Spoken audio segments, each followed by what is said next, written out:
We've talked about a game before on this channel. I said a game because I only reviewed one game, as if you can already tell. So today we are going to look at another game, another one of my favorite games, and it's one that I don't think anyone would be expecting me to love, and that is The Escapists 2, one of the best games I've ever played. Released in 2017, this game was influential when it first came out. Okay, not really, but it was a very good game. But I loved it more than anyone else. I have actually completed it on my tablet.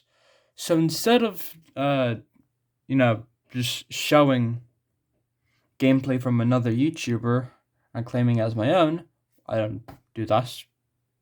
At least not today. Instead, I'm going to play the game on my tablet.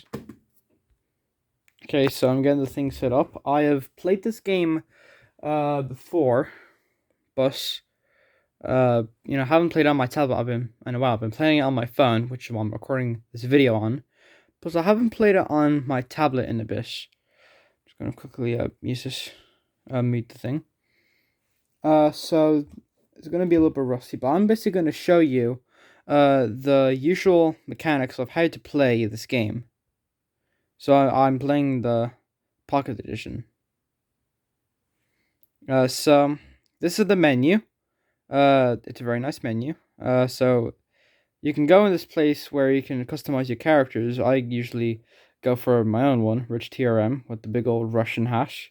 There's a criminal record where this is basically all the things that you've done, all the ways that you've escaped playing this game. There's also the multiplayer tips, the multiplayer escapes, which are the only ones that aren't ticked because, well, I haven't really played this. I don't really know how to play the multiplayer thing. So anyway, so these are the prisons. So there's Center Perks 2.0, Coup Creek Railroad, Rattlesnake Springs, Kapow Camp, HMS Orca, Fort Tundra, Area 17, Air Force Con, USS Anomaly, which is my favorite, the Glorious Regime, Wicked Ward, and Santa Shakedown. There's also HMP Offshore, Big Top Breakout, Dungeons and Duct Tape, and Snow White Out, but they are not on my tablet on the Pocket Edition. So I'm going to show you a typical way of playing in Cinder Perks because it's the one I'm the most familiar with. This is just an example of how you play. So you can also customize different characters. I usually just go down to the end to just do this because that's how he looks. He's not that chubby. So yeah, let's start a game, and I'm basically going to show you the mechanics of how to play. I'll also give my thoughts of what I think of the game itself while showing you. And what I'm also going to do is I'm going to do a typical escape, secret escape that you can do. By the way, I'm going to delete this save file as soon as I finish making this video because yeah. So this is the beginning of the game. As you can see, it's yeah. So oh boy, it's going to be difficult. Yeah, so you have a secret compartment where you can put contraband in. It's going to be a lot harder to play while holding a camera, so I'm basically just going to look from I'm basically going to be looking at the tablet while playing this, so you can move around with this thing. But we are so you don't actually have to stay with people for the entire thing. You just have to appear, and then you can just go off on your own, which is what we are going to do. So the way you search desk is by pressing the search button. You can also carry and climb it. Climb it. Okay, so the escape that we are going to do is the secondary escape, not the perimeter breakout. I'm moving. So there's three things over here. There's health, stamina, and heat. If you are in some place that you're not meant to be, the heat will rise. If you knock out a guard, the heat will automatically rise to 100. If it's at 100, then you are targeted by all the cops or officers, and you are immediately a target. And you can actually hide in lockers in order to not get caught. So that's nice. Anyway, so the escape that I'm going to be doing today is as I mentioned before, the secondary one. So basically, what we're gonna do is that you can switch out clothes. Uh, and what we are going to do is make this a makeshift microphone, as because the thing about this prison Center Perks 2.0 is that there's guards, uh, is that there's a documentary crew floating around the place, and the way to escape is that you have to basically go all the way up to around this area, and this is where you can escape. But you need a microphone in order, the makeshift microphone in order to escape. And these are the documentary crew: Cameron Mann, Huey LaCrew, and Mike Rofone. Some of the greatest names in human history. 10 out of 10, beautiful, amazing names. So this is going to be a very quick escape. Also, if you're not dressed as a prisoner, then the guards will have extra heat on you, which I don't guess, but anyway. Also, I think some of them are gay. So yeah. So we need the radio thing, a broom. I did not mean to do that. There we go. And what we are going to do is that we are going to search desks for a duct tape. You can search desks, as I mentioned before. So I'll come back to you when I have a duct tape. So yeah, see you guys then. We have found a duct tape. Anyway, so let's go away before the guards see us, and let's craft. I can't figure it out. I should raise my intellect. So yeah, you have this thing, these three things over here alongside these: strength, fitness, and intellect. You can increase your strength and fitness by going to the where is this? The gym right over here. This is where you can work out in order to do that. But we're not going to work out. Instead, we are going to raise your intellect. So there is a way you can raise your intellect. You have to study, and the way you do that is that you have to keep the red bar inside the two barriers by by pressing study. Of course, it's not as easy as this in real life. So yeah. It's a pretty time-consuming process if you're trying to get all the way up to 70, which is the highest you can go. If you want to craft some real complex things. Of course, there's different types of prisons called time-left prisons, where you kind of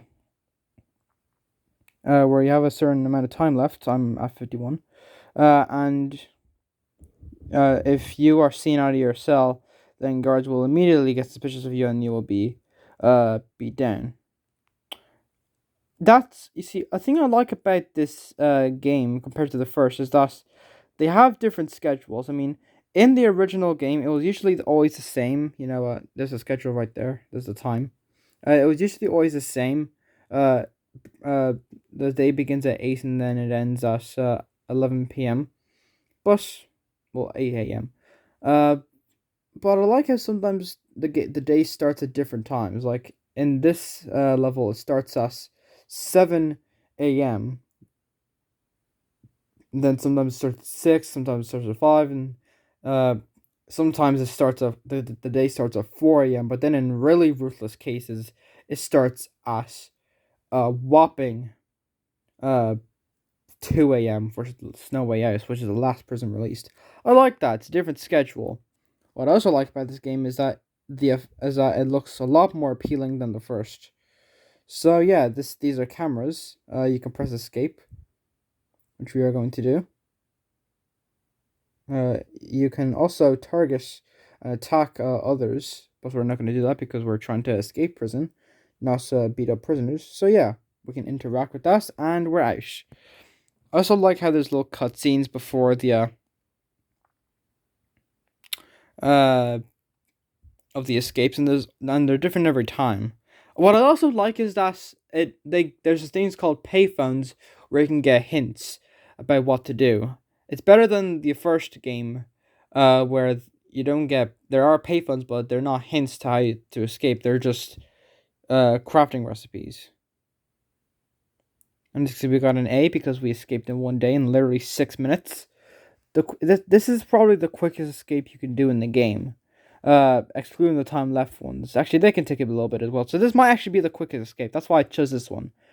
Of course, no, there are lots of other ways to escape in this game, but that's the first one I showed you. But yeah, so that's basically the bare minimum of how you play this game, and I've given some of my thoughts of it. Like, the graphics look much better than the first. It controls better. Uh, the schedules are more unique. The map, there's a map. There's floors. There's all different types of prisons with different types of looking guards, different types of ways to escape instead of just the typical one. Uh, so I think now it's best of time to mention, well, my top three, how I would rank all the prisons in this game, well, on the Pocket Edition, from worst to best.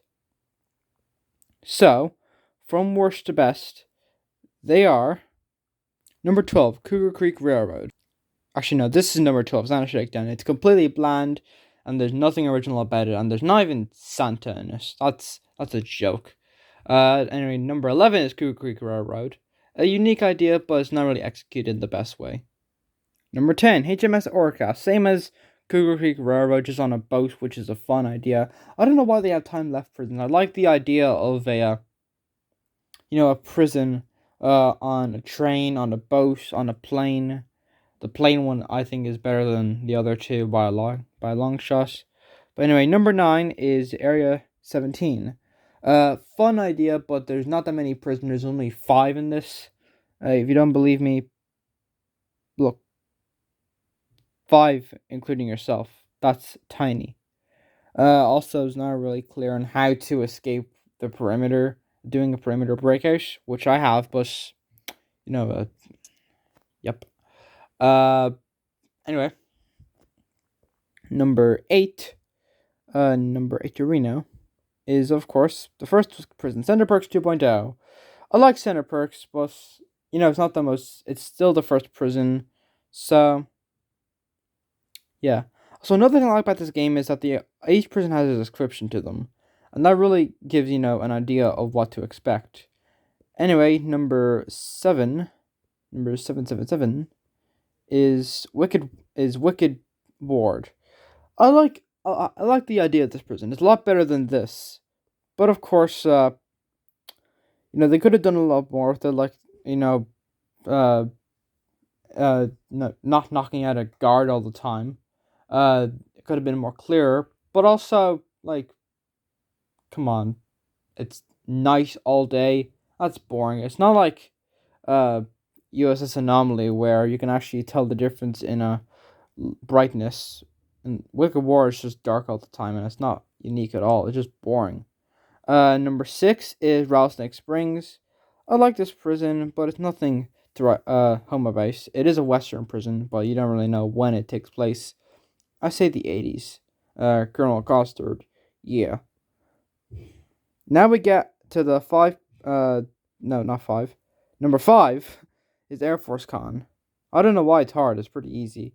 I mean, I've been this. I've been every prison in the game in Pocket Edition. I mean, now we get to the prison that I consider to be the best in the game. The best ones, the great ones, the fantastic ones. Number 4, Kapow Camp. Like the idea, like the escapes. They're not the most complex things. I completed them in 2 days. They're very easy, but I like this game. Level. I love this level. It's great. I love the music. I love the outdoor theme. It's very cool. Number 3 is The Glorious Regime. For some reason, this reminds me of